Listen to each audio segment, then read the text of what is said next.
പൊതുവെ മലയാളികൾ നമ്മൾ വൈഫൈ എവിടെ കണ്ടു കഴിഞ്ഞാൽ നമുക്ക് വളരെ പെട്ടെന്ന് തന്നെ നമ്മളത് ആ വൈഫൈ നമ്മൾ യൂസ് ചെയ്യാൻ നോക്കും. നമ്മളിങ്ങനെ യൂസ് ചെയ്യുമ്പോൾ ഈ സെറ്റിങ്സ് നിങ്ങൾ തീർച്ചയായും ചെയ്യുക. അല്ലെങ്കിൽ നിങ്ങളുടെ ഫോണോ ലാപ്ടോപ്പ് അതുപോലെ ഇതേപോലെ വൈഫൈ ഉപയോഗിക്കുന്ന സമയത്ത് നമുക്കത് ഹാക്ക് ആവാനുള്ള സാധ്യതയുണ്ട്.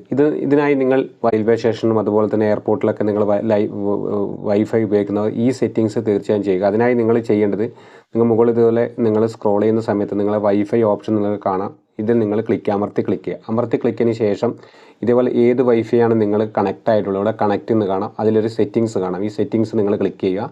ഈ സെറ്റിങ്സ് നിങ്ങൾ ക്ലിക്ക് ചെയ്തതിന് ശേഷം മുകളിലോട്ട് സ്ക്രോൾ ചെയ്യുന്ന സമയത്ത് നിങ്ങൾക്ക് ഇവിടെ കാണാൻ സാധിക്കും മേക്ക് അഡ്രസ് ടൈപ്പ് എന്ന് കാണാം. ഇത് നിങ്ങൾ ഈ ഒരു ഓപ്ഷൻ നിങ്ങളുടെ ഫോണിലുണ്ടാവും. ഈ മേക്ക് അഡ്രസ്സ് ഓപ്ഷൻ നിങ്ങൾ ക്ലിക്ക് ചെയ്യുക. ക്ലിക്ക് ചെയ്യുന്ന സമയത്ത് ഇതേപോലെ ഉണ്ടാവും. നിങ്ങളുടെ ഫോണിൽ നിങ്ങൾ ചെയ്തിട്ടുണ്ടാവും ഫോൺ മേക്ക് അഡ്രസ്സാണ് കൊടുത്തിട്ടുള്ളത് എങ്കിൽ വളരെ അപകടമാണ്. നിങ്ങളുടെ ഫോൺ ഹാക്കാൻ നിങ്ങളെ മേക്ക് അഡ്രസ്സ് ടോട്ടലായിട്ട് അവർ ആക്സസ് ചെയ്യാനുള്ള സാധ്യതയുണ്ട്. അതിന് പകരമായിട്ട് നിങ്ങൾ ചെയ്യേണ്ടത് ഈ ഫോൺ മേക്ക് അഡ്രസ്സാണ് ഉള്ളതെങ്കിൽ നിങ്ങൾ ക്ലിക്ക് ചെയ്തിട്ട് റിസ്യൂംഡ് മേക്ക് അഡ്രസ്സ് നിങ്ങൾ റാൻഡം റിസ്യൂംഡ് അഡ്രസ്സ് നിങ്ങൾ ടൈപ്പ് ഇതേ ഓപ്ഷനിലേക്ക് നിങ്ങൾ ചേഞ്ച് ചെയ്യുക. ഇങ്ങനെ നിങ്ങൾ വൈഫൈ ഉപയോഗിക്കുന്നവർ ഈ ഒരു സെറ്റിങ്സ് തീർച്ചയായും ചെയ്യുക. ഈ വീഡിയോ നിങ്ങൾക്ക് വളരെയധികം ഉപകാരപ്പെടുന്ന ഒരു വീഡിയോ ആണ്. ഈ വീഡിയോ എല്ലാവരിലേക്കും ഷെയർ ചെയ്യുക. ഇതുപോലുള്ള ടെക് വീഡിയോ ലഭിക്കുവാൻ രാജേഷ് പൈനൂർ യൂട്യൂബ് ചാനൽ നിങ്ങൾ സബ്സ്ക്രൈബ് ചെയ്യുക. ഫേസ്ബുക്ക് പേജ് നിങ്ങൾ ഫോളോ ചെയ്യുക. ഇൻസ്റ്റാഗ്രാം പേജ് നിങ്ങൾ ഫോളോ ചെയ്യുക.